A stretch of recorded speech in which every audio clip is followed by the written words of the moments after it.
prier motivé par l'essentiel. Le premier jour, on a dit que, quel que soit ce que tu peux demander à Dieu, le premier facteur d'exaucement de nos prières, c'est quoi? C'est le réveil spirituel. On a une meilleure communion avec Dieu, on a une meilleure expérience de la grâce et de la bonté de Dieu lorsqu'on expérimente le réveil spirituel.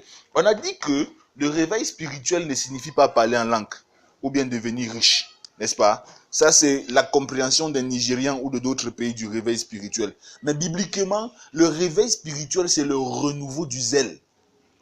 C'est le renouveau du zèle et de la passion pour Dieu. La passion pour Dieu et le zèle pour l'œuvre de Dieu. Ou si vous voulez, le zèle pour Dieu et la passion pour son œuvre et pour ses enfants. C'est ça qu'on appelle le réveil spirituel. C'est-à-dire qu'il y a une flamme d'amour qui naît en moi et qui me pousse à aller naturellement vers quelque chose, ou aller à faire naturellement quelque chose qui me demandait avant beaucoup d'efforts pour le faire. Et on a dit que lorsqu'on est dans une atmosphère de zèle, il y a une communion et une communication fluide et facile avec le Seigneur. Et c'est là que nos prières sont plus facilement exauçables. Ou alors c'est là que nous recevons plus facilement des réponses à nos prières. On a vu que parfois, même Dieu nous donne des réponses qui ne sont pas les bonnes réponses à nos prières. Pourquoi? Parce qu'on est dans une atmosphère de refroidissement et de mort spirituelle. Vous savez ça, non? C'est pas parce que Dieu t'a donné une réponse que ce qu'il t'a dit de faire là, c'est sa volonté. Est-ce que vous savez ça? Vous saviez pas ça? Balak a envoyé des gens aller dire à Balaam, viens me maudire le peuple d'Israël ici. Parce que le peuple d'Israël était dans la vallée de Baal-Péor. Et dès le premier jour, le Seigneur dit à Balaam que je ne veux pas que tu ailles. Balaam dit aux serviteurs de Balak que Dieu a dit que je ne parte pas. Le lendemain, le roi Balak envoie des serviteurs plus grands en noblesse et avec beaucoup plus de richesse et qui viennent encore pour voir Balaam. Balaam dit que dormez ici là, je vais écouter ce que le Seigneur va vous dire, va encore me dire et demain je vais vous donner la réponse. Là maintenant Dieu se rend compte que le cœur de Balaam est attiré par les richesses. Qu'est-ce que Dieu lui dit? Dieu lui dit pas. Est-ce que c'est parce que Dieu lui dit pas que le fait de partir était la volonté de Dieu? Non. Quand il arrive en route, l'ange de l'Éternel apparaît et Balaam ne le voit même pas. Il est aveuglé par les soucis de la vie, par les soucis des richesses. Il ne voit même pas. C'est l'âne qui voit l'ange de l'Éternel et qui piaque et qui essaie de fuir l'ange parce que l'ange de l'Éternel avait une épée tranchante à double tranchant. L'âne dit que mais mon frère, ce genre d'épée que tu ne touches même pas, ça passe à 5 cm de toi, ça te coupe ses mains. C'est tellement tranchant que même l'atmosphère qui est autour de l'épée est tranchante. Donc l'âne essaie à tout prix de fuir. Et Balaam se met à frapper l'âne. L'âne lui dit que mais écoute, depuis que je te sais, est-ce que j'ai déjà jonglé, j'ai essayé de jongler quand tu me montres la route? Il dit que non. Il dit que mais pourquoi toi tu me tapes aujourd'hui alors que il dit que mais je te tape parce que tu vois, il dit que c'est l'ange que tu vois là qui m'empêche que je suis en train de fuir. Là maintenant Dieu ouvre les yeux de Balaam et Balaam voit l'ange. Balaam veut maintenant rentrer. Qu'est-ce que l'ange lui dit? L'ange lui dit pas. Alors que dès le début Dieu avait dit qu'il ne veut pas que tu partes. L'ange lui dit que pas. Et Balaam arrive là-bas, il prophétise. Il dit que Dieu n'est pas un homme pour mentir, ni le fils d'un homme pour se repentir. L'enchantement ne peut rien contre Jacob et la divination ne peut rien contre Israël. Il finit les merveilleuses prophéties que vous voyez dans Nombre chapitre 23. Quand il finit les prophéties, il dit quoi? Il dit à Balak que si vous cherchez à atteindre les grâces spirituellement, vous n'allez jamais y arriver. Envoyez les filles là-bas pour... Leur Dieu est un Dieu exclusif. Il ne mélange pas les peuples. Envoyez les filles là-bas pour aller se prostituer aux gens là. Ça va attirer la punition de Dieu sur eux. Et c'est là maintenant que Balak a envoyé donc les filles aller corrompre les Juifs pour qu'ils commencent à se mélanger. Et Dieu a envoyé une plaie en Israël qui a massacré 23 000 personnes. Amen. Et Balaam est mort très mal pour ça. Donc, c'est pas parce que Dieu a dit que oui, fais. Dieu parfois peut dire oui, fais parce qu'il se rend compte que tu es dans un état où il est comme Balaam. Il n'y a même pas moyen de te ramener. Donc, il te laisse là. Sachant que tu vas cogner ton front devant et tu vas revenir, il va te dire que ok, d'accord. Et c'est pour ça que tu as besoin de réveil spirituel. Parce que quand tu es dans une atmosphère de réveil spirituel, tu es passionné pour la quête de la volonté de Dieu. Du coup, là, Dieu peut te donner la bonne décision. C'était l'essentiel, numéro 1, quand on parlait des prières motivées par l'essentiel. La dernière fois, mercredi dernier, on est passé au tome 2. On a dit que, on a vu avec Salomon l'art de savoir demander. Oui, c'est bien d'être dans un réveil spirituel, dans une atmosphère de ferveur spirituelle, Mais en même temps, il faut savoir demander. On a dit que demander ici, ce n'est pas venir faire le cropto du matin au soir. Demander ici, ce n'est pas venir citer toutes les choses qu'il y a dans ma vie. Seigneur, je vais me coiffer. Je veux acheter le bio-allemand. Je veux acheter ceci. Je veux. Dieu ne fonctionne pas comme ça. On a vu que dans toutes les dimensions de la vie c'est par étapes. À chaque étape, tous les problèmes que tu rencontres sont les indicateurs d'un seul besoin. Et Dieu est intéressé à intervenir dans le cadre de ce besoin-là. Et non de tous les tu es l'intendant de ta vie. Dieu n'est pas obligé de venir gérer. Quand il résout le besoin, maintenant lorsque le besoin est résolu, ça te permettra de gérer toutes les difficultés, tous les problèmes que tu rencontres maintenant. Donc l'essentiel, c'est quoi? C'est ce besoin-là qu'il faut identifier et en discuter avec Dieu et travailler pour son accomplissement. C'est ce qu'a fait Salomon.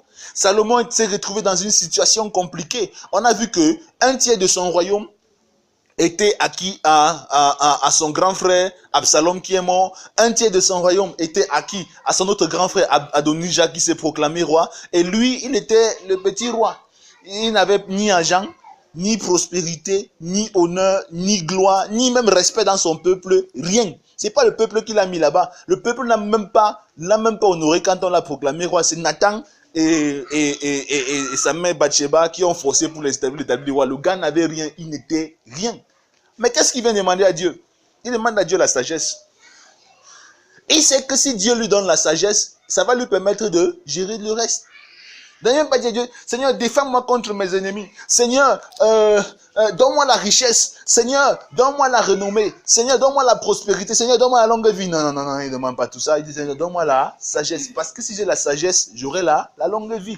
J'aurai la prospérité, j'aurai la renommée. Je saurai me défendre de mes ennemis. Je saurai ainsi de suite, par la sagesse que tu m'as donnée. Et quand Dieu lui a donné la sagesse, c'est effectivement ce qui s'est produit dans sa vie. On a vu donc que quand on parle de prière motivée par l'essentiel, il s'agit donc de savoir exactement quoi demander. C'est pourquoi Jacques l'Ancien nous dit, vous demandez et vous ne recevez pas parce que vous demandez mal, dans le but de satisfaire vos désirs et vos passions. Mais Dieu n'est pas intéressé par nos désirs et nos passions. Dieu est intéressé par nos besoins. Et on n'a pas beaucoup de besoins. Généralement, on a un seul véritable besoin devant Dieu. Amen. Du moins, à chaque étape de notre vie, on a un seul véritable besoin devant Dieu. Amen. Je vais t'encourager. Si tu sens que le sommeil te persécute, tu te mets debout. Tu écoutes la parole et la sagesse du Seigneur. Quand le pasteur Albert enseigne, les anges descendent du ciel pour venir écouter. Je ne suis pas d'accord que les anges demandent la permission, alors qu'ils n'ont pas fini de laver les assiettes au ciel. Ils demandent la permission à Dieu pour venir écouter le rhéma. Et toi qui es là, tu es en train de dormir. Moi, ça ne me plaît pas du tout. Donc, si tu sens que tu as sommeil, tu te mets debout. Amen. Parce que ce que je suis en train de dire là, je ne suis pas un pasteur qui fait le bruit. Si vous voulez, je fais le bruit. Je connais faire le bruit. Je peux faire le bruit comme beaucoup d'autres font du bruit.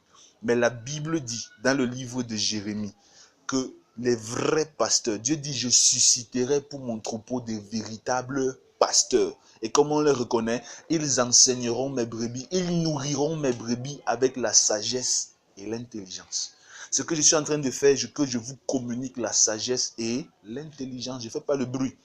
Je vous donne les éléments et les ingrédients pour transformer votre vie, pour que votre vie soit la gloire de Dieu. C'est ça qui fait de moi un vrai pasteur. Amen. C'est pour ça que je ne fais pas du bruit. Donc si tu sens que tu as sommeil, hein mon frère, sans que tu as sommeil, tu te mets debout. Donc si tu casses encore la tête, on va te mettre dehors. Donc, Aujourd'hui donc, nous continuons dans la série de prières motivées par l'essentiel, le tome 3. Et le thème de ce jour, c'est à l'écoute du maître. À l'écoute du maître. Oui, je sais. On va revenir dessus aujourd'hui. À l'écoute du maître. À l'écoute du maître. Ce soir, nous allons nous asseoir comme... Ce matin, merci beaucoup. Ce matin, nous allons nous asseoir comme Marie au pied du maître, afin qu'il nous communique ce principe. Généralement, les gens se plaignent que nous, on enseigne que l'Ancien Testament. Mais tu vas voir que la distinction que les gens font de Ancien Testament, Nouveau Testament, c'est une distinction qui me fait rire. Il y a une seule parole de Dieu, la Bible. Tu vas voir que c'est exactement la doctrine sur laquelle le maître a mis une emphase dans tous ses enseignements et surtout dans ses prières. Prières motivées par l'essentiel. Dis avec moi, prière motivée par l'essentiel. Prière motivée par l'essentiel. Dis encore, prière motivée par l'essentiel. Matthieu chapitre 6. Matthieu chapitre 6, versets 7 et 8. À l'écoute du maître. Matthieu chapitre 6, versets 7 et 8. Matthieu chapitre 6, versets 7 et 8.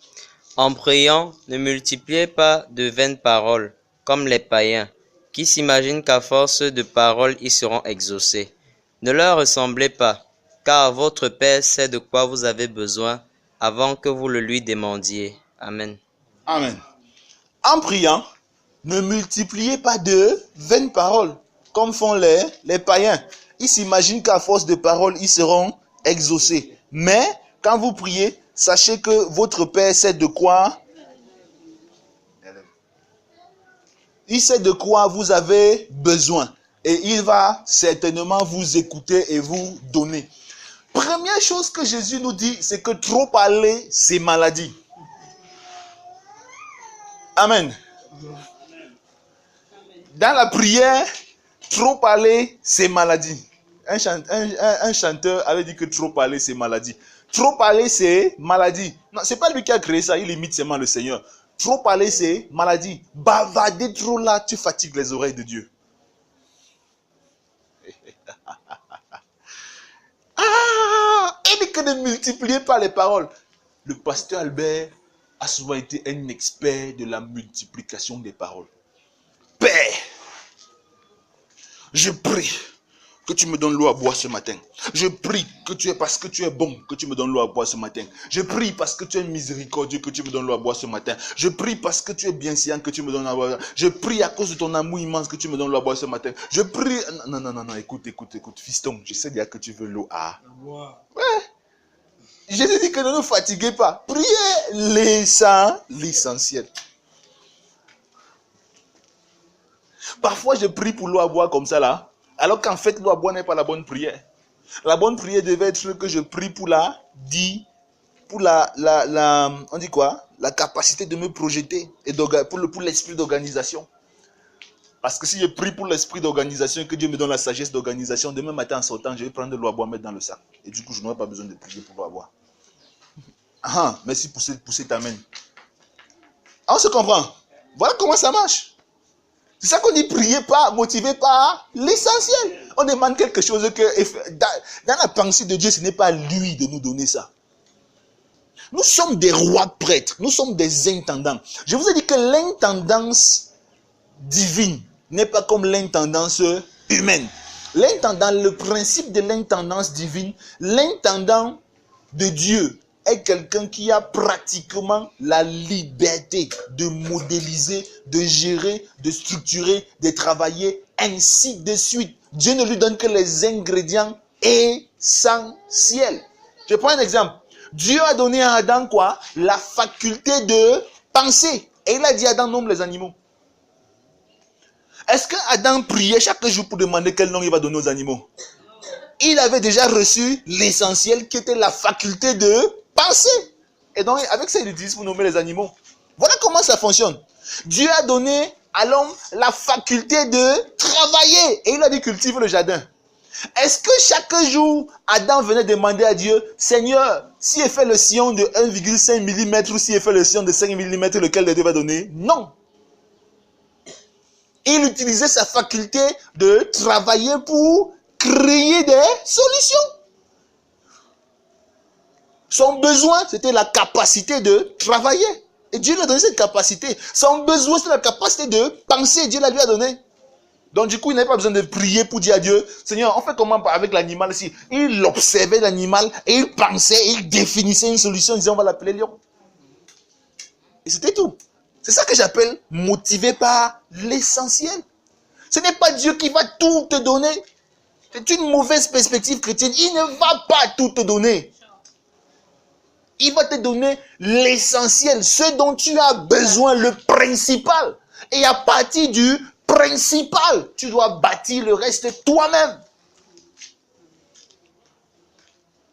Il dit, j'ai posé le fondement comme un sage architecte. Que chacun prenne garde à ce qu'il bâtit dessus et non à ce que Dieu bâtit dessus. Le fondement, c'est quoi? C'est Christ est la pierre angulaire et les 12 apôtres de l'agneau sont les fondations. Maintenant, c'est toi qui bâtis sur Christ qui est la pierre angulaire et les fondations. C'est plus Dieu qui bâtit. Il dit, dans le livre des Proverbes, au chapitre 7, que la sagesse est la chose principale. En anglais, wisdom is the principal thing. C'est Salomon qui dit, parce que c'était sa part de principal qu'il voulait. L'essentiel. Wisdom is the principal thing. La sagesse est la chose principale. Si tu acquiers la sagesse, ça veut dire que tu acquiers la sagesse, le reste tu vas gérer. Voilà le principe qu'il y a derrière la prière motivée par l'essentiel. Dieu veut que tu identifies le principal et que tu te concentres sur le principal. Maintenant, quand tu as le principal, tu vas voir le reste. On ne demande pas les habits à Dieu. Pour faire quoi? Pourquoi tu dois demander les habits à Dieu? C'est pas ça l'essentiel. Il y a quelque chose dans ta vie qui est l'essentiel, qui est de telle sorte que le jour où ce sera clairement réglé, tu vas te lever, aller au marché central, payer l'habit que tu veux et rentrer à la maison sans avoir prié. Voilà comment ça marche. C'est ça le sens de prière motivée par l'essentiel. C'est pour ça que Jésus dit que quand vous priez, ne multipliez pas les paroles. Dieu connaît ce dont vous avez besoin. Et besoin ici dans ta Bible, c'est au singulier. Il connaît ton besoin actuel de maintenant. Demande-lui ça. C'est ça qu'il veut. Demande-lui ça. Quand il va te donner, tout le reste sera géré naturellement.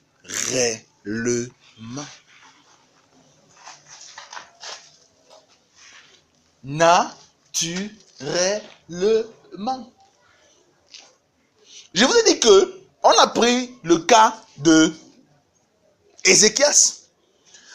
90% de son royaume était entre les mains de Sanchérib. Il ne restait plus que Jérusalem. Mais quelle était sa prière? C'était prié pour que les gars de Jérusalem ne sortent pas. Parce que si Sanchérib ne conquiert pas Jérusalem, Ézéchias n'a pas perdu son royaume. C'était tout. Il n'a donc pas fait des jours et des jours de jeûne et de prière comme toi et moi aurions dû faire pour chaque ville. Non.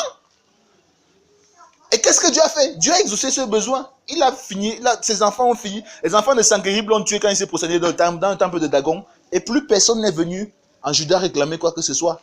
Ézéchias a récupéré son royaume. Terminé. Le besoin. Voilà comment ça marche.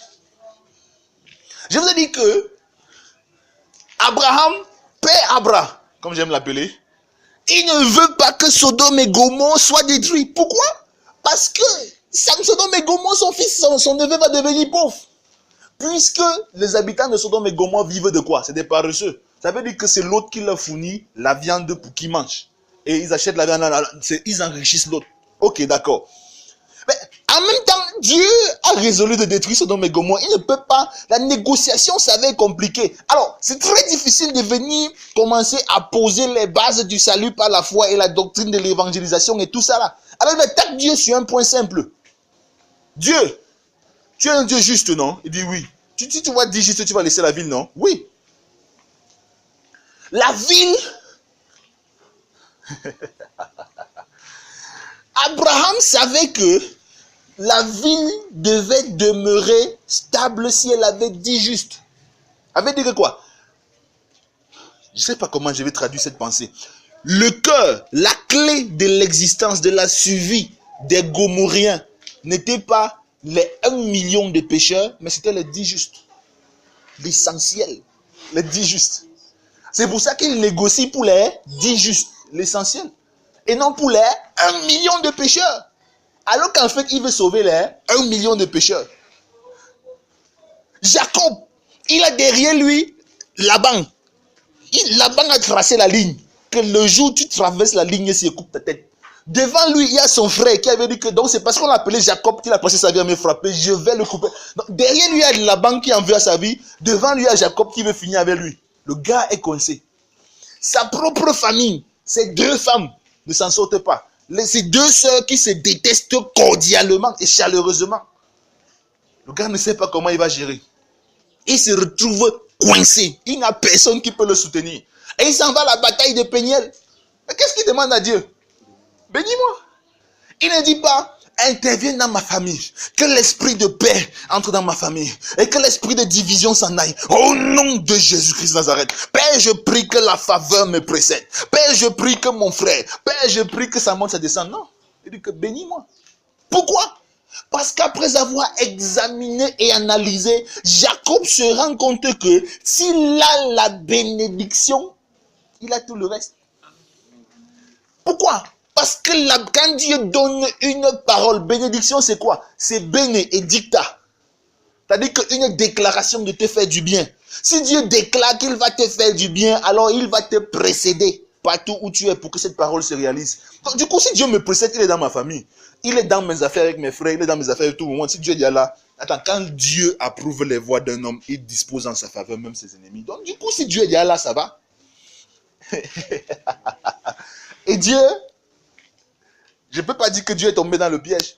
Parce que Dieu voulait qu'il comprenne le sens de prier motivé par l'essentiel. Mais c'est parti, c'était tout. Donc nous nous cassons la tête pour beaucoup de choses.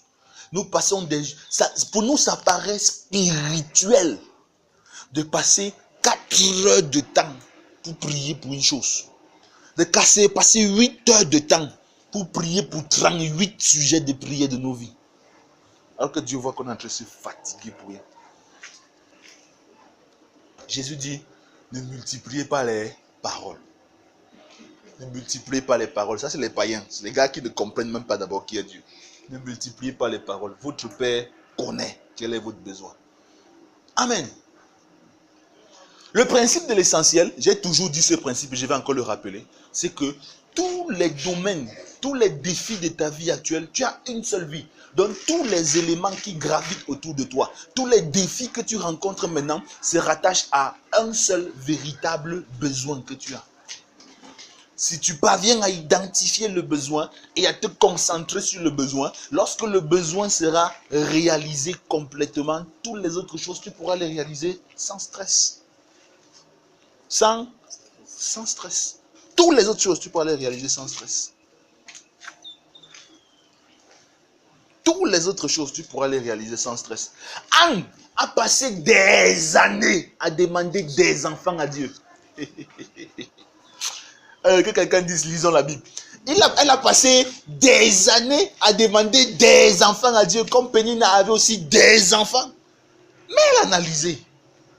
Elle s'est rendue compte que, pourquoi est-ce qu'elle demandait des enfants à Dieu? C'était parce que la culture dans laquelle elle évoluait était une culture qui stigmatisait les femmes qui n'avaient pas accouché. Ça veut dire qu'une femme qui n'avait pas fait d'enfant vivait avec une honte horrible. Donc son vrai problème, ce n'était pas les enfants, c'était la honte. Et quelqu'un dit, Pasteur Abel, continue. Dis encore, Pasteur Abel, continue.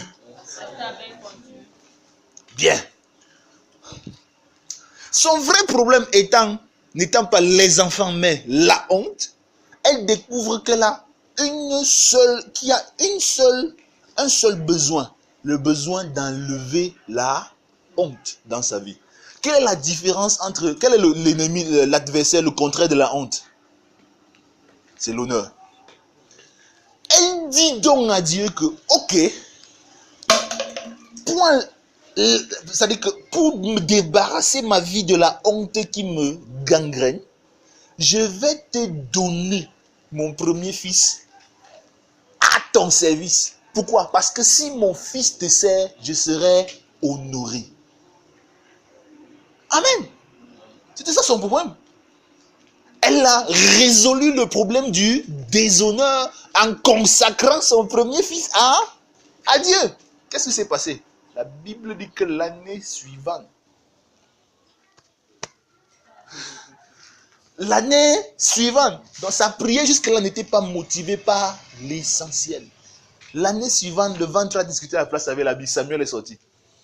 Maintenant, vous savez, quand elle a accouché Samuel, elle n'a plus demandé d'enfant à Dieu. Vous avez lu l'histoire?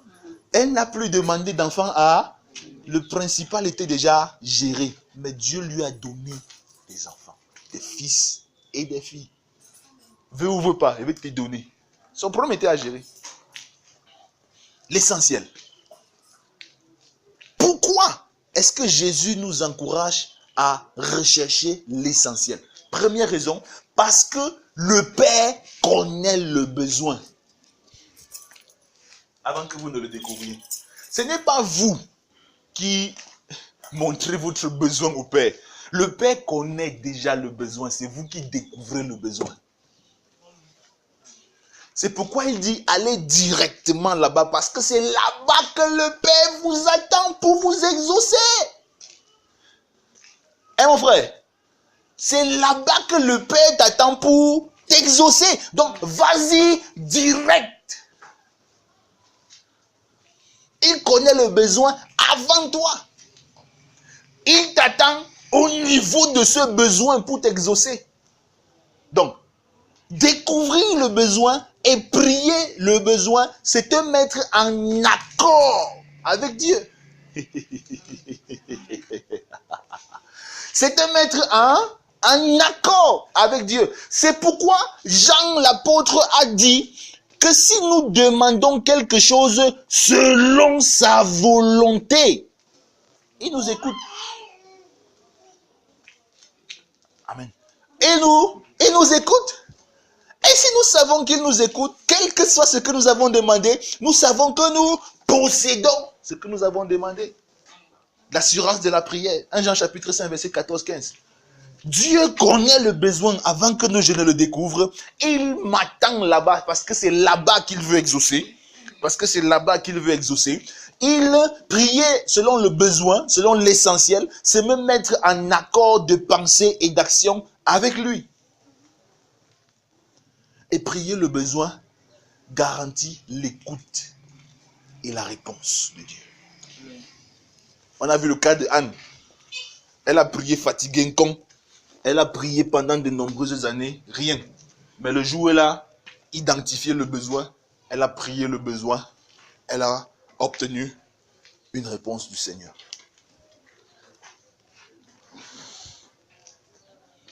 Elle a obtenu une réponse du Seigneur. J'aime la prière du maître au jardin du Golgotha, au jardin de Gethsémani. Le jardin de Gethsémani qui appartenait à la mère de Jean-Marc qui a écrit l'évangile selon saint Marc. Alors, le maître se retrouve au jardin pour prier. Il ne dit pas Seigneur, pourquoi ton plan est comme ça? Pourquoi? Seigneur. Il dit Seigneur, l'affaire s'y est compliquée. Vraiment. Mais toutefois, non pas ma volonté, mais la tienne. Quand vous examinez cette prière, vous constatez qu'il demande quelque chose. Il demande de la force. Et qu'est-ce qui s'est passé? Dans Luc chapitre 22, la Bible dit qu'un ange est apparu pour le fortifier. Et il ne se plaignait pas. Il ne discutait pas du plan de Dieu. Il demandait la force. Et Dieu lui a donné la force. Nous sommes à l'écoute du maître, au pied du maître. Voilà pourquoi le maître nous demande d'aller directement à l'essentiel. Et quand on parle d'aller à l'essentiel, un secret pour aller à l'essentiel, très facilement, c'est de comprendre Dieu. La priorité de Dieu, c'est son royaume. Un secret pour l'essentiel, c'est de comprendre Dieu. La priorité de Dieu a été, est et sera son royaume. La priorité de Dieu a été, est et sera son royaume. La priorité de Dieu a été, est et sera son royaume. Je vais vous dire quelque chose aujourd'hui.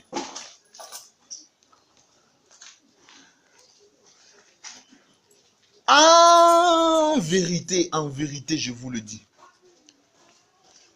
Dieu n'a jamais voulu que son royaume dépende de toi. Dieu a toujours voulu que ta vie dépende de son. Je reprécise.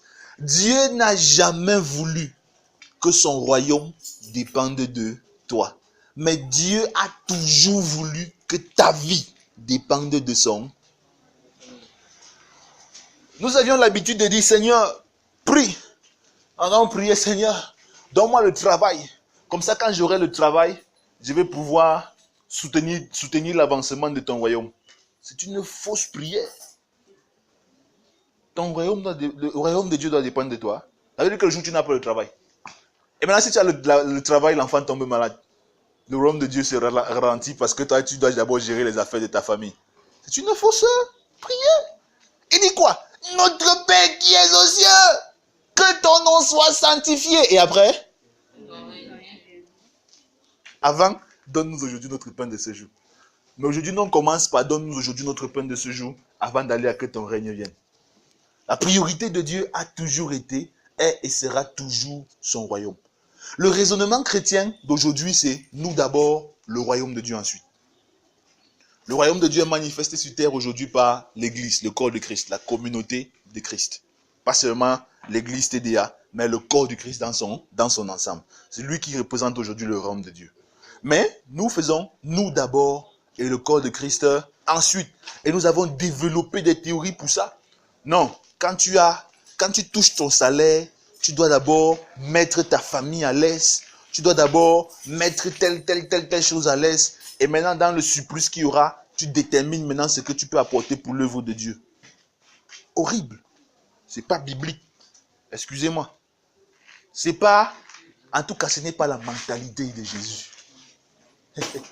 Et nous voulons que Dieu nous exauce comme il exauçait. Ce n'est pas la mentalité de Jésus. Non. C'est le royaume d'abord. Ma vie ensuite. Vous n'êtes pas sûr? Nombre chapitre 23.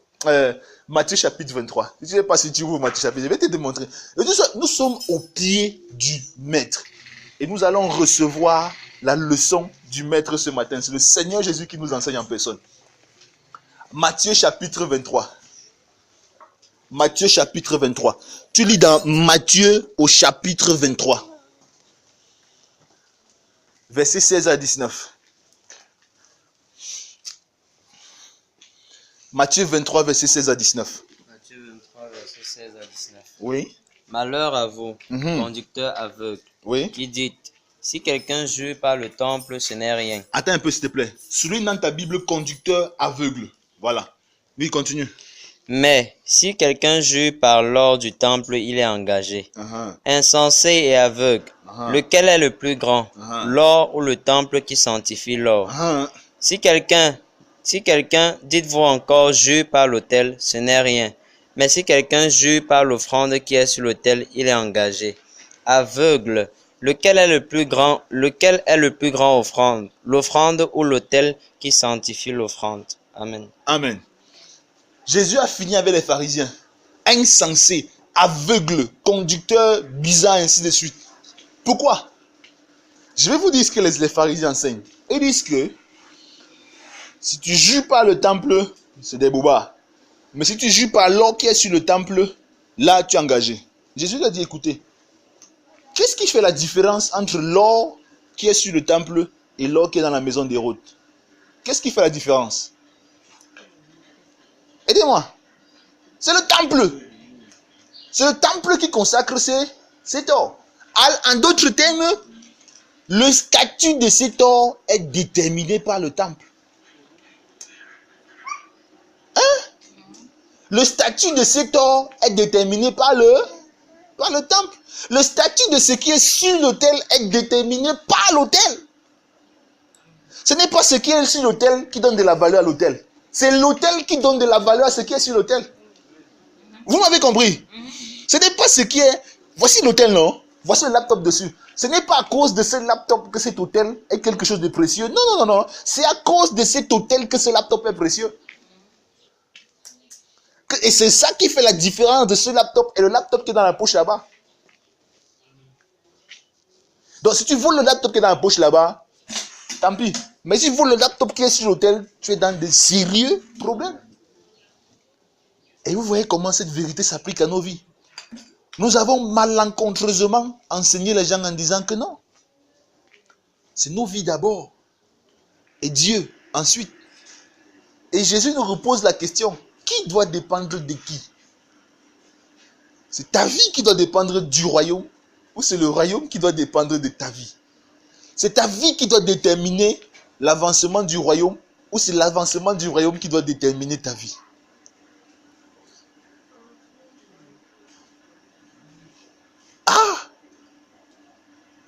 Il y a parfois les enseignements du Seigneur Jésus sont durs. Quand le Père là, oui, le royaume d'abord. Le royaume d'abord. Le royaume d'abord. Souris alors ma soeur.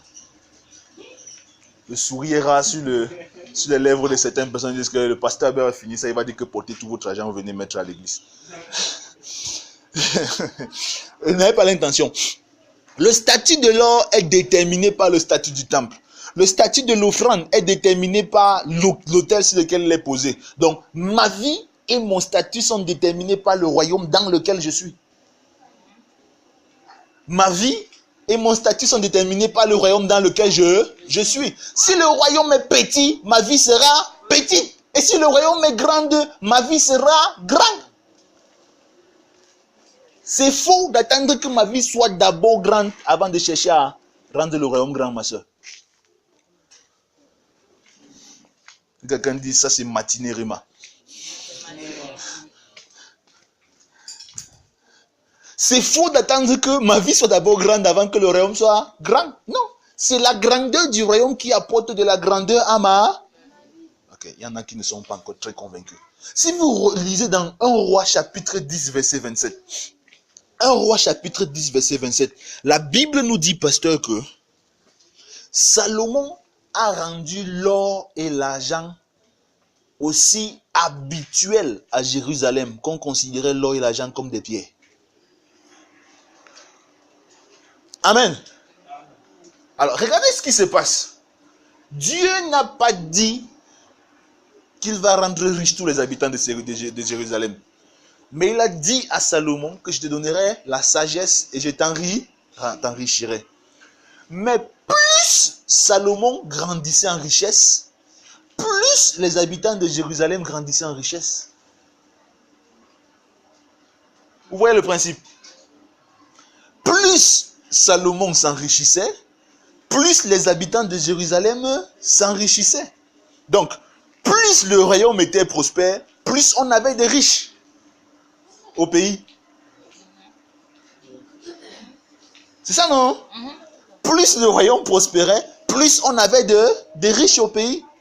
Maintenant, quand le royaume, la prospérité du royaume a commencé à diminuer, les riches du pays ont aussi commencé à diminuer. Au point où, au temps de Jérémie, le roi avait à peine de quoi manger et les habitants de Jérusalem se partageaient leurs enfants pour faire le repas de midi. Ah, vous voyez le principe? Quand la prospérité du royaume descend, tout le monde sera enguémé. Mais quand la prospérité du royaume augmente, tout le monde sera riche. C'est le principe de Dieu. Nous parlons de prière motivée par l'essentiel. Jésus nous a demandé, quand il parlait de l'essentiel, de nous focaliser sur la croissance du royaume dans nos prières. Parce que la croissance du royaume apporte la croissance dans nos vies. Quand je disais ça, ce n'était pas pour que vous vous appauvrissez. Non. C'était en fait le secret qu'il vous donnait pour vous enrichir. Car vous connaissez la grâce des riches, la grâce de Christ, des riches qu'il était, qui s'est fait pauvre afin que par sa pauvreté, vous fussiez enrichis. Jésus nous donnait là le secret de la prospérité et non de la pauvreté. Les gens n'ont pas compris le principe. On nous enseigne que non, les chrétiens doivent rester pauvres. Jésus est un homme humble et pauvre. Non, vous n'avez pas compris. Il a dit, tu n'as voulu ni sacrifice ni holocauste. Mais tu m'as formé un corps. C'est pourquoi, oh Dieu, dans le rouleau du livre, il est écrit à mon sujet, je viens, oh Dieu, pour faire quoi? Ta volonté. Et quelle est cette volonté? L'établissement du royaume. C'est pourquoi Dieu l'a souverainement élevé. Et lui a donné le nom au-dessus de tout nom. Afin qu'à la mention du nom de Jésus, tout genou fléchisse. Dans le ciel, sur la terre et sous la terre. Et que toute langue confesse que Jésus-Christ est Seigneur à la gloire de Dieu le Père Tout-Puissant. Il est venu s'enrichir. Amen. Mais la route de l'enrichissement passe par la route de la croissance du royaume.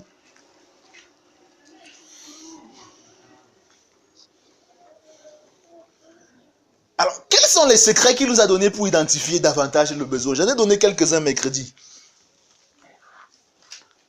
Parmi les secrets qu'il nous a donnés, c'est, premièrement, le besoin est ce qui te permettra de vivre pour le développement du royaume et non pour la satisfaction de tes désirs.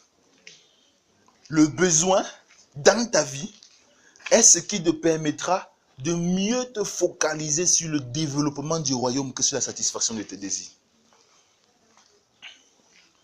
Le besoin est ce qui te permettra de mieux te focaliser sur le développement du royaume que sur la satisfaction de tes désirs. Le besoin est ce qui te permettra de mieux te focaliser sur le développement du royaume que sur la satisfaction de tes désirs.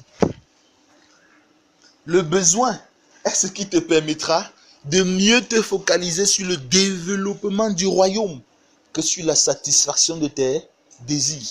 J'ai parlé du cas de Salomon, pasteur. Il dit à Dieu, donne-moi la sagesse et l'intelligence pour que je fasse quoi? Oh, vous n'avez pas lu le livre des rois. Pour que je fasse quoi? Pour que je juge ton peuple. Donne-moi la sagesse et l'intelligence pour que je juge ton peuple. Parce que c'est un peuple si grand et si nombreux. Qui pourrait le faire sans ton secours? Maintenant, cette sagesse et cette intelligence apportent aussi, que tu le veuilles ou pas, la prospérité.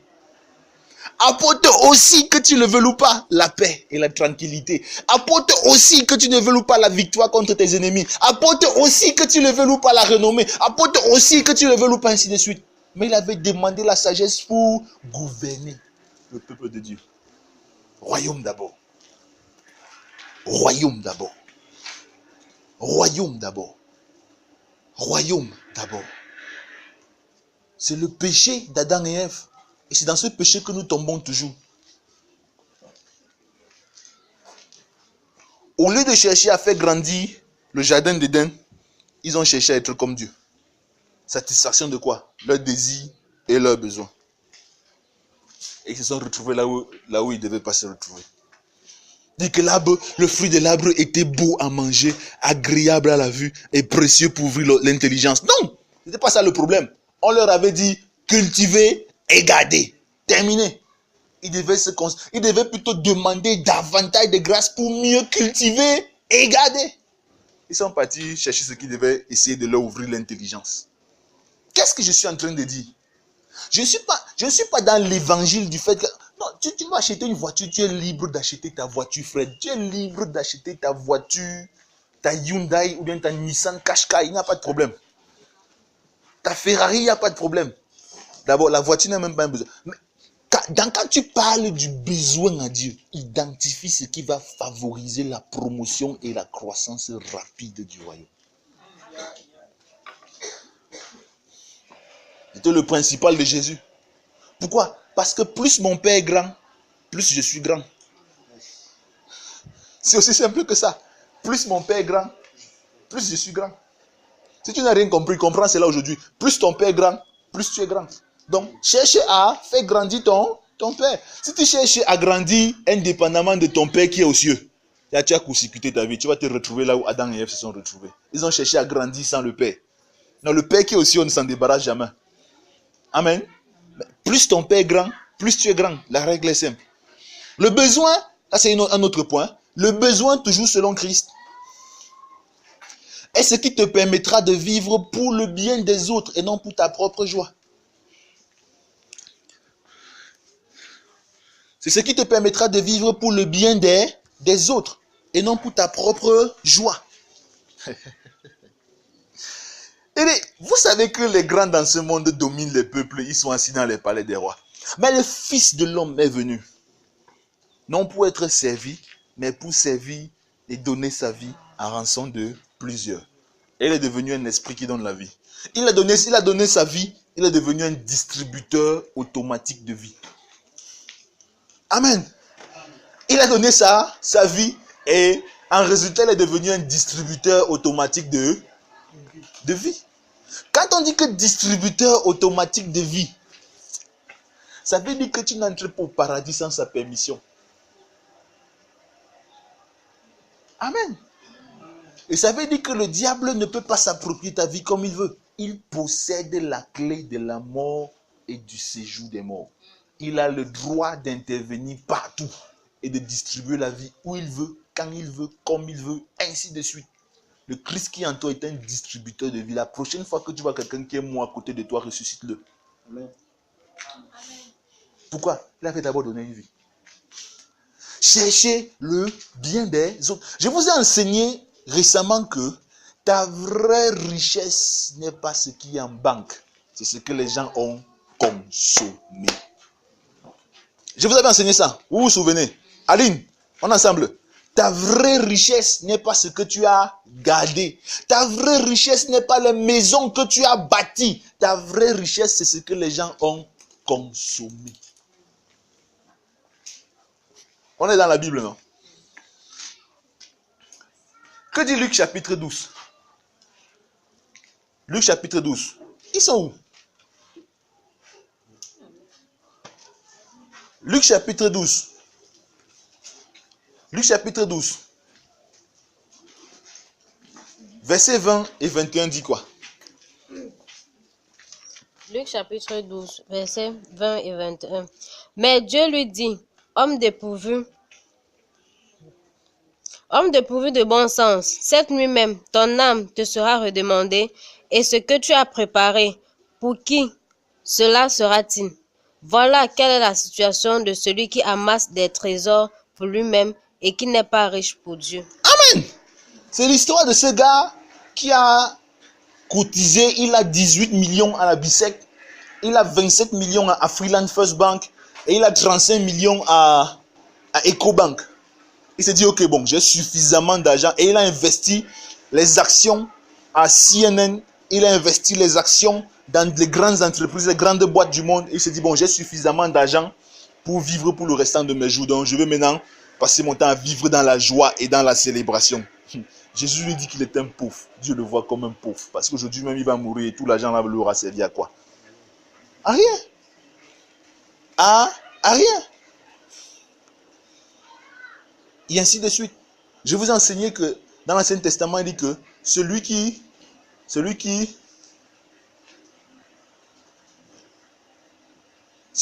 tel épargne à l'excès, s'appauvrit. Mais tel qui donne avec largesse s'enrichit. Donc plus il donne, plus il s'enrichit. Ça veut dire que sa richesse, c'est ce que les gens mangent. Et l'autre, plus il garde, il s'appauvrit. Ça veut dire qu'il est pauvre parce qu'il a gardé. Ne laissez pas les gens vous impressionner avec les dizaines de millions que vous avez, qu'ils ont. Vous êtes plus riche qu'eux. Alléluia. Alléluia. Que dit Philippiens? On connaît déjà Philippiens chapitre 2, verset 8 à 11. Jean chapitre 12 dit quoi? Jean chapitre 12, verset 24. Jean chapitre 12, verset 24. Jean chapitre 12, verset 24. En vérité, je vous le dis, si le grain de blé tombé en terre ne meurt pas, il reste seul, mais s'il meurt, il porte beaucoup de fruits. Amen. Donc, votre richesse, c'est celle que vous avez sacrifiée. C'est ce que Jésus dit. Donc, quand nous identifions le besoin dans le sens de... Le besoin, c'est ce qui me permettra de vivre pour aider les autres. Troisième point pour identifier le besoin. Identifier le besoin. Le besoin ici, c'est ce qui te permettra de vivre comme un intendant de Dieu. En communion avec sa volonté. Le besoin, c'est ce qui te permettra de vivre comme un intendant de Dieu. En communion avec sa volonté. Le besoin, c'est ce qui te permettra de vivre comme un intendant de Dieu. En communion avec sa volonté. Et ce qui te permettra de vivre comme un intendant de Dieu. En communion avec sa volonté. Ce qui te permettra de vivre comme un intendant de Dieu. En communion avec sa volonté.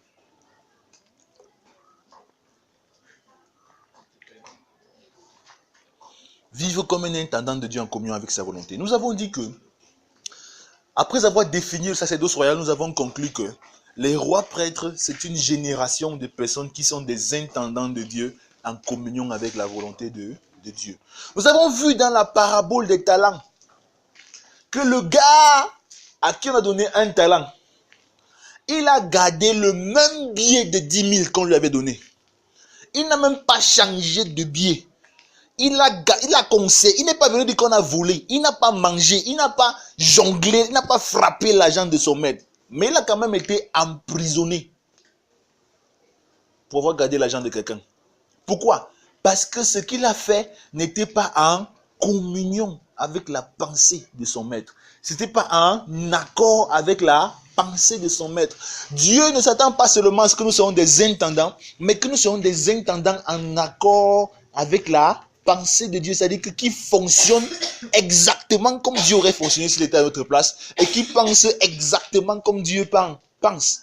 Or, Dieu, alors, lorsque nous arrivons ici, le besoin, c'est ce qui va nous permettre de continuer à agir en accord avec la volonté de Dieu. Vous me comprenez?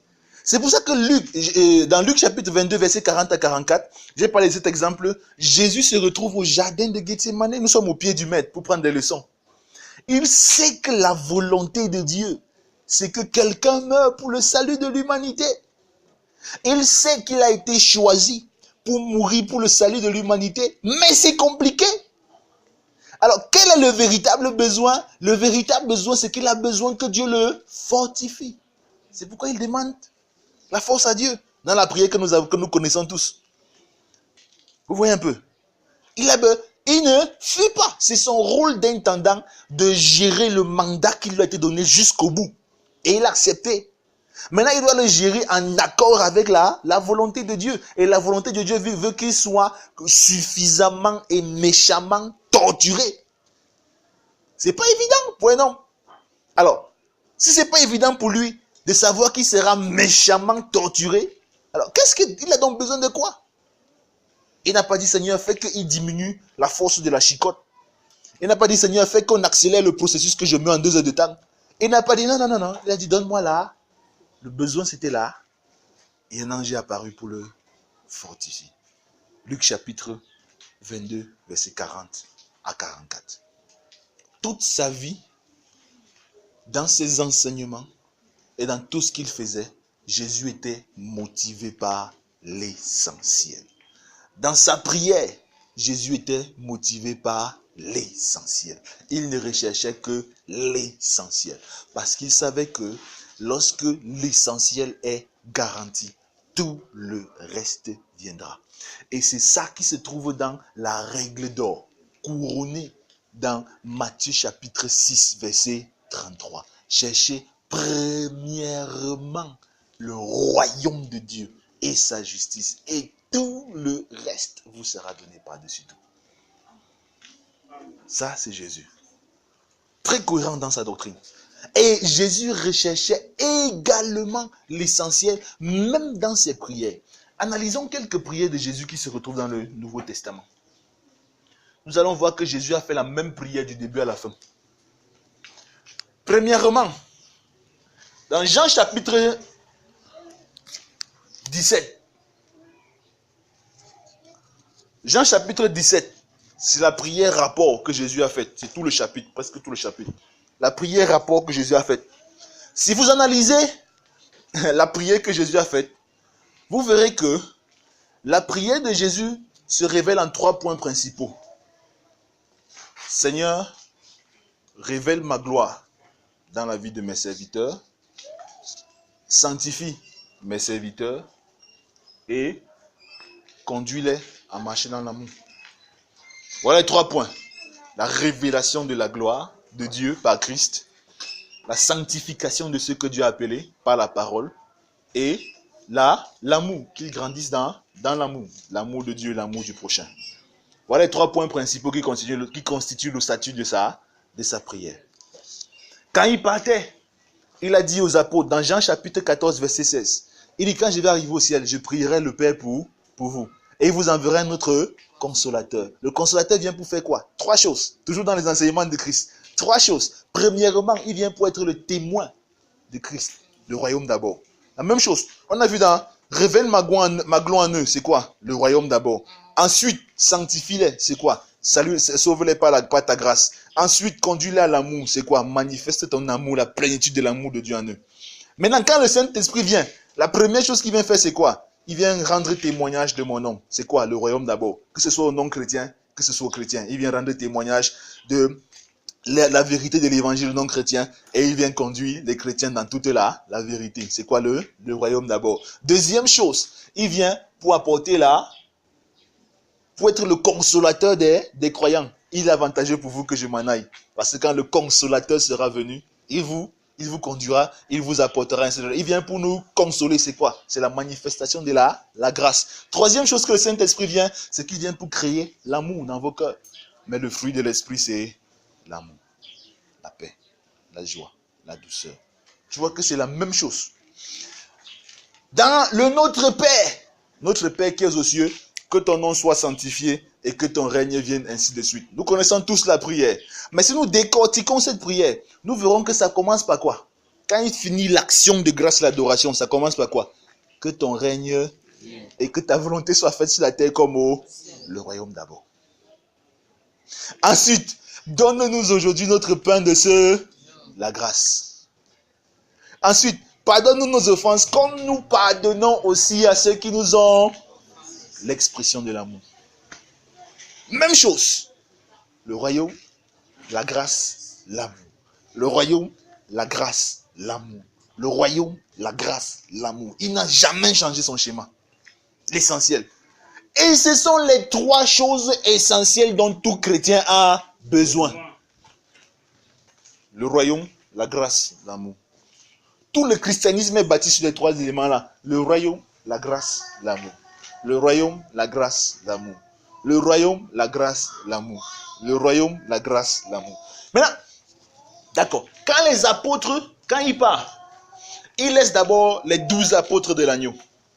Si vous lisez Actes chapitre 1, verset 24 à 26. Il ouvre ça. Acte 1, verset 24 à 26. D'ici 20 minutes, on aura terminé. Acte 1, verset 24 à 26. Qui dit? Acte chapitre 1, verset 24 à 26. Okay, Acte chapitre 1, verset 24, verset 26.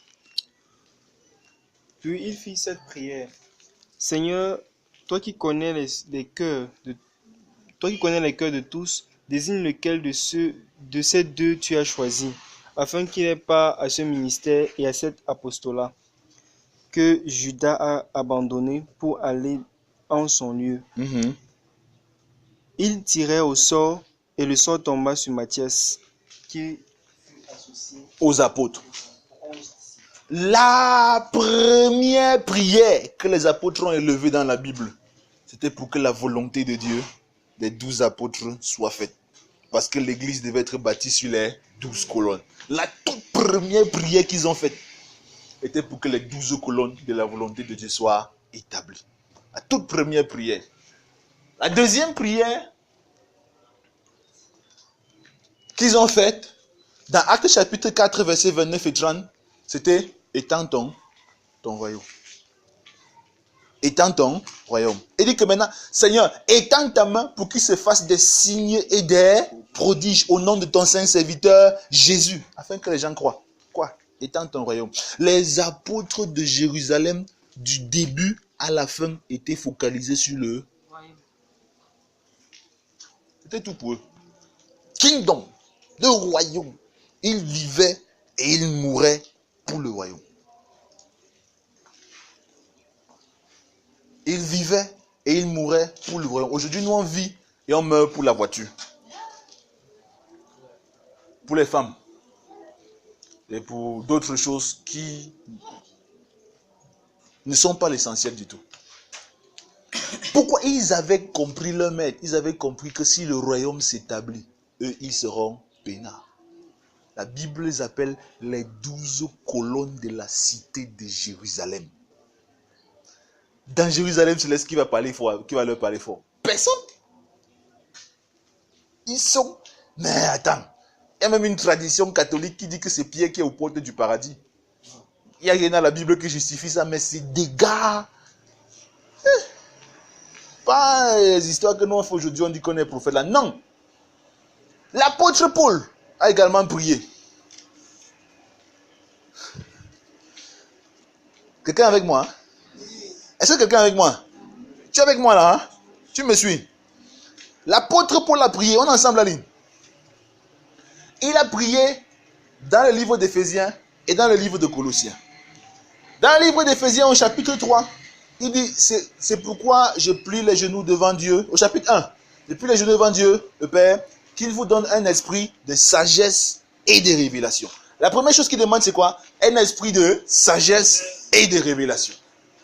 Au chapitre 3, il dit, c'est pourquoi je plie les genoux devant Dieu, duquel toute famille, du triti son nom, ainsi de suite, qui vous donne de connaître la longueur, la sagesse, la profondeur, la largeur, la profondeur et la hauteur de son amour. La deuxième chose, c'est quoi? L'amour. C'est tout. L'esprit de sagesse et de révélation, d'une part, et d'autre part, l'amour. Je crois qu'elle a dit aux Éphésiens qu'ils vous bénissent et qu'ils vous multiplient. Non. La sagesse et la révélation, l'amour. Vous savez pourquoi? Vous savez pourquoi? Vous avez vu ce qui est arrivé à Salomon quand l'esprit de sagesse est descendu sur lui.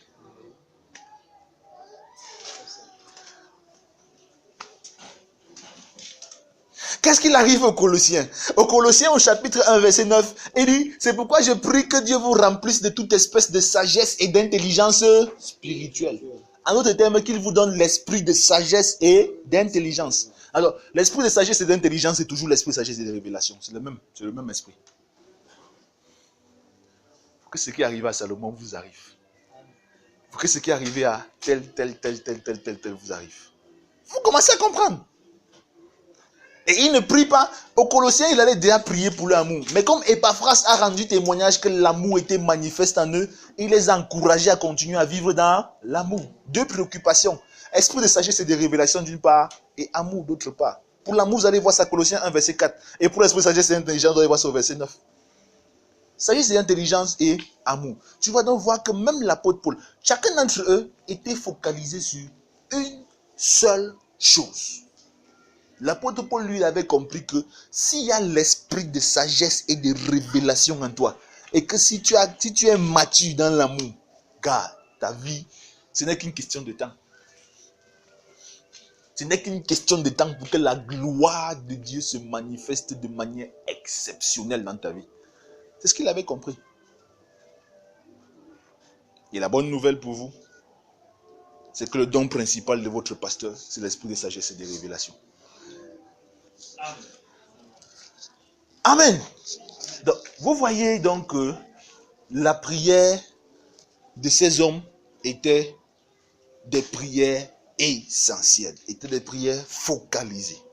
Ils ne faisaient pas beaucoup de prières à la fois. Un chrétien, il ne faisait pas beaucoup de prières à la fois, il ne disait pas beaucoup de choses, il ne demandait pas beaucoup de choses. Ils étaient toujours focalisés sur une seule et même chose. Je vous ai dit que si vous voulez, on va s'asseoir, on va prendre tous ces gars-là, d'Abraham jusqu'aux dernières prières de la Bible. Tous les héros de la foi qui nous ont précédés avaient ce même modèle de prière, sans exception. Je ne sais pas pourquoi nous, aujourd'hui, on n'a pas suivi ça. Sans exception. Ils avaient un essentiel qu'ils suivaient et ils se focalisaient sur l'essentiel parce qu'ils savaient que si l'essentiel est garanti, s'il est manifeste, le reste sera une question de temps. On leur a mal compris en croyant que christianisme signifie pauvreté, en croyant que christianisme signifie maltraiter, en croyant que christianisme signifie humilier. Eux, ils n'avaient jamais pensé ça. Jamais. On n'avait pas compris leur manière de prier. La Bible dit que Jacob était tellement riche qu'il n'y avait plus de place dans le pays pour lui et pour son frère. Son frère était obligé de se lever et partir parce qu'il n'y avait plus de place dans le pays pour gérer leur richesse à deux. À cause de quoi? La prière motivée par l'essentiel, la bénédiction. Rien de plus. Alors, j'ai commencé mercredi dernier à expliquer la prière de l'intendant. Et quand nous approchons donc Dieu pour prier l'essentiel, oui, le besoin de l'essentiel, nous devons approcher dans l'attitude et dans la perspective d'un intendant. Dans l'attitude et dans la perspective d'un intendant. Dans l'attitude et dans la perspective d'un intendant. Dans l'attitude et dans la perspective d'un intendant. Dans l'attitude et dans la perspective d'un intendant. Car tu es glorieux et digne de régner. Agneau, tu es souverain.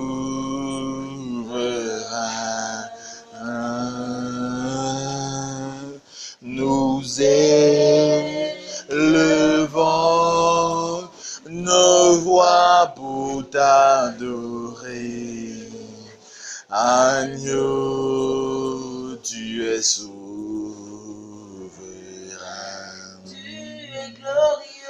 Car tu es glorieux et digne de régner. Agneau, tu es souverain.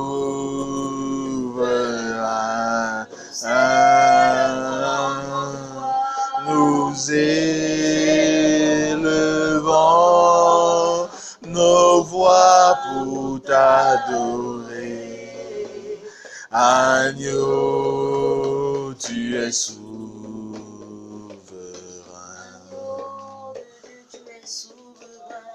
Agneau, tu es souverain.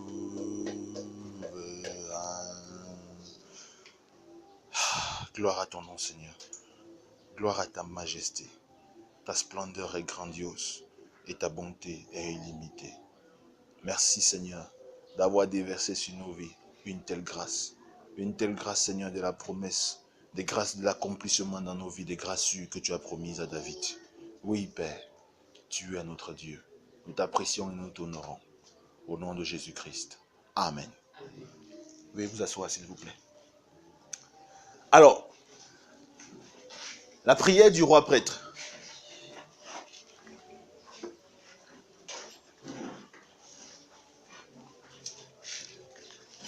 La prière du roi prêtre est déterminée par 5 certitudes que tu dois avoir.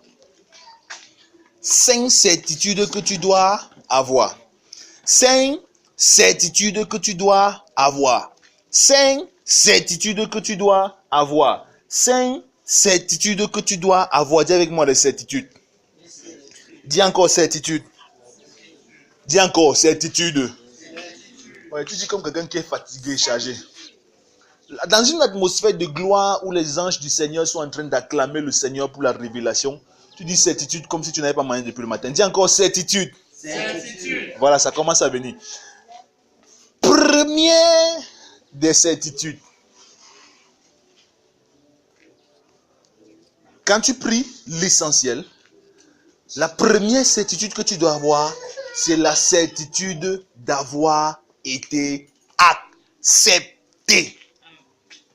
La certitude d'avoir été accepté. La certitude d'avoir été accepté. La certitude d'avoir été accepté. La certitude d'avoir été accepté. Pour que cette certitude soit effective, tu as besoin de marcher dans la conscience de ton identité. Romains chapitre 8, verset 29. C'est mon texte principal quand on va commencer à parler de l'identité l'année prochaine. Romains 8, verset 29. Car ceux que Dieu a connus d'avance, il les a prédestinés à être semblables à l'image de son Fils, afin que celui-ci soit le premier-né d'un grand nombre de frères. Nous sommes une famille dans laquelle Christ est notre frère. Il est le prototype, nous sommes les modèles commerciaux. Oui, c'est ça, non? Il est le prototype, nous sommes les modèles commerciaux. Les entreprises qui fabriquent les voitures, quand on fabrique une voiture, il y a ce qu'on appelle le prototype. Le prototype, c'est ce qu'on présente le jour du marché de l'automobile. Maintenant, le prototype, on garde, n'est-ce pas? On ne va jamais mettre le prototype sur le marché. Maintenant, il y a ce qu'on appelle maintenant les modèles commerciaux. Les modèles commerciaux, maintenant, ce sont les modèles qui sont basés sur le prototype et qui ont pratiquement toutes les options et toutes les astuces du prototype. Amen. Donc, il est le prototype et nous sommes les modèles commerciaux. Et s'il vous plaît, il est au ciel. Il est le prototype, non? Il est au ciel. Et nous sommes sur terre en tant que modèles commerciaux. C'est nous qui portons le message de l'évangile. Il est le prototype, nous sommes les modèles commerciaux. Donc, nous avons à la base la même identité. Nous venons de la même maison. Nous avons été développés dans le même laboratoire. Et nous avons été construits par la même machine. L'exécuteur de la volonté de Dieu, le Saint-Esprit. Donc, à partir de là, quand tu viens dans la présence de Dieu pour prier l'essentiel, tu ne viens pas négocier l'essentiel. Tu viens recevoir l'accomplissement de l'essentiel parce que tu as déjà été accepté. Permettez-moi de vous dire que nos sacrifices, la prière est un sacrifice. La Bible présente le sacrifice la prière comme étant un sacrifice. Nos sacrifices sont agréés ou refusés en fonction du fait si Dieu nous accepte ou si Dieu nous refuse. Amen. La première prière qui a été développée dans la Bible, c'était les prières de Abel et Caïn. La Bible dit que l'Éternel porta un regard favorable sur Abel et sur son offrande. Et il ne porta pas un regard favorable sur Caïn et sur son offrande. Donc, tout dépend d'abord de si Dieu t'accepte avant même d'accepter la prière que tu donnes. Mais la bonne nouvelle, c'est que tu as été accepté. Donc, ta prière est certainement exaucée. Quand c'est l'essentiel. Deuxième certitude. La certitude d'être valorisé. Les 5 certitudes de l'intendant. Quand tu viens en tant qu'intendant de Dieu, tu viens avec la certitude d'être valorisé. La première certitude était la certitude d'être accepté. La deuxième certitude, c'est la certitude d'être valorisé. La certitude d'être valorisé. La certitude d'être valorisé. En quoi consiste cette certitude? Il s'agit ici là de comprendre que non seulement Dieu m'a accepté, mais en plus, je suis une priorité pour Dieu. Et pour marcher dans cette certitude, je dois développer l'assurance. Hébreux chapitre 4, verset 16. Approchons-nous du trône de grâce avec assurance, afin d'être secourus. Hébreux 4, verset 16. L'assurance. Dis avec moi assurance. Dis encore assurance. Hébreux 4, verset 16. L'assurance, quand tu entretiens une atmosphère d'assurance en toi, ça crée la certitude que Dieu va valoriser tes prières, que Dieu va donner de la valeur à ta requête et qu'il ne va pas d'abord traiter la requête de frère X, Y, Z avant de s'occuper de toi. Il va te traiter en priorité. Nous sommes tous les priorités de Dieu. La troisième certitude, c'est la certitude d'être écouté. La troisième certitude, c'est la certitude d'être écouté. À la montagne de l'Éternel, on nous apprend l'art de la prière. La certitude d'être écouté. Cette certitude s'entretient avec la prise en charge. Écrit la prise en charge. Elle s'entretient avec la prise en charge.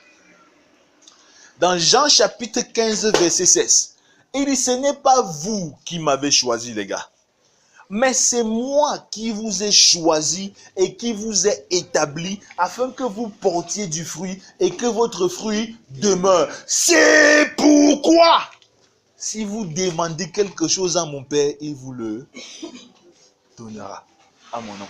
Donc, vous êtes pris en charge. Il est certain que vous serez écouté.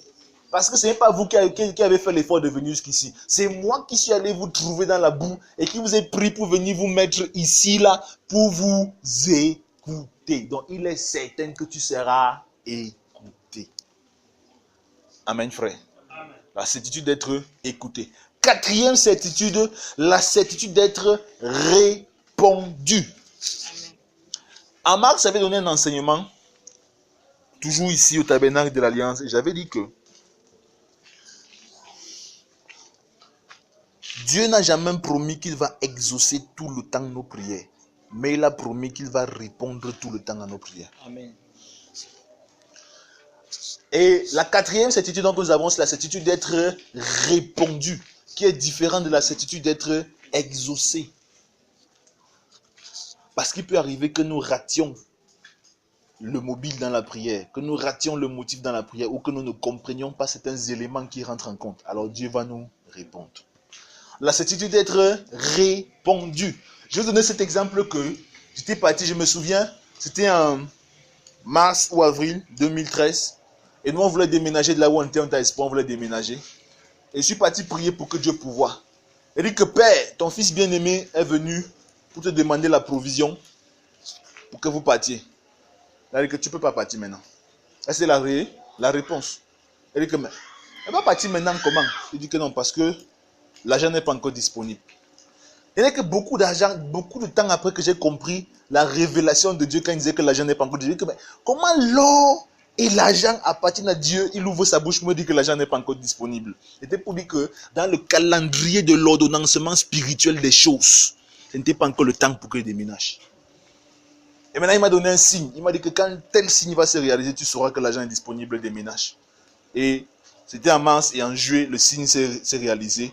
Et le 31 juillet, on a déménagé. Aussi simple que ça. Donc, nous avons la certitude que Dieu va répondre. Cette certitude nous vient d'où? De Jean chapitre 10, verset 27. Jésus nous a garanti la direction divine. Jésus nous a garanti la direction divine. Jésus nous a garanti la direction divine. Jean 10, verset 27. Mes brebis entendent ma voix, je les connais et elles me suivent. Virgule. Elles ne suivront pas un étranger parce qu'elles ne connaissent pas sa voix. Jean 10, verset 27. La certitude d'être répondu qui est garantie par la direction divine. Qui est garantie par la direction divine. J'ai parlé de la certitude d'être accepté qui est garantie par l'identité que Dieu nous a donnée. La certitude d'être valorisé qui est garantie par l'assurance que Dieu veut que nous ayons. La certitude d'être écouté qui est garantie par la prise en charge de Dieu vis-à-vis de nous. Et la certitude d'être répondu qui est garantie par la direction divine. Et la cinquième dernière des certitudes, c'est la certitude d'être favorisé. La certitude d'être favorisé. Voilà les 5 certitudes de l'intendant dans sa prière. La certitude d'être favorisé. La certitude d'être favorisé. La certitude d'être favorisé. Cette certitude est garantie par le fait que Dieu nous prend automatiquement en charge lorsque nous faisons du royaume notre priorité. Cette certitude est garantie par le fait que Dieu nous prend automatiquement en charge lorsque nous faisons du royaume notre priorité. Que Dieu nous prend automatiquement en charge lorsque nous prenons du royaume, lorsque nous faisons du royaume notre priorité. La certitude d'être favorisé. Cette certitude est garantie par la priorité absolue que Dieu nous accorde lorsque nous faisons du royaume notre priorité. Matthieu chapitre 6, verset 33. Recherchez premièrement le royaume de Dieu et sa justice, et tout le reste vous sera donné par-dessus tout. Voilà les éléments que nous avons jusqu'ici sur les prières, sur le thème prière motivée par l'essentiel. Les 5 certitudes. Certitude d'être accepté, garantie par l'identité. Certitude d'être valorisé, garantie par l'assurance. L'assurance que Dieu veut que nous ayons dans la prière. Certitude d'être écouté, garantie par la prise en charge de Dieu. Certitude d'être répondu, garantie par la direction divine. Certitude d'être favorisé, garantie par la priorité absolue que nous devenons aux yeux de Dieu lorsque nous faisons de la quête du royaume notre priorité. Matthieu 6, verset 33 et 34. Mes frères et sœurs, je rêve d'une vie chrétienne où tous vos sujets de prière sont exaucés. J'ai promis à Dieu que je serai exigeant avec lui. Je ne m'assoirai pas tant que tout ce que j'ai vu dans la Bible n'est pas totalement manifeste dans ma vie. Je veux être exigeant avec Dieu au maximum possible. Si Dieu est ce qu'il a dit qu'il est, alors je n'ai pas peur d'être d'un échec. Il a dit que quiconque croit en lui ne sera pas confus. Je voudrais que tu me rejoignes dans l'assemblée des gens qui sont exigeants avec Dieu. Quand il dit exigeant avec Dieu, je ne dis pas des gens qui veulent contrôler Dieu, mais des gens qui veulent vraiment voir Dieu manifeste dans leur vie. Ça passe par une vie de prière efficace. Et la série de la prière motivée par l'essentiel nous a été révélée, je crois, par le Saint-Esprit, dans le but de nous donner des clés pour savoir prier plus efficacement, afin que notre vie de prière porte plus de fruits. J'ose croire qu'à partir d'aujourd'hui, tu vas aller de gloire en gloire dans ta vie. Notamment parce que tu vas identifier l'essentiel, parce que tu vas te focaliser sur l'essentiel, et qu'à partir de là, tu vas pouvoir toi-même prendre en charge toute ta vie, sans casser les oreilles de Dieu tout le temps. Et ta vie va devenir un boulevard de paix et d'harmonie. Amen. Prions.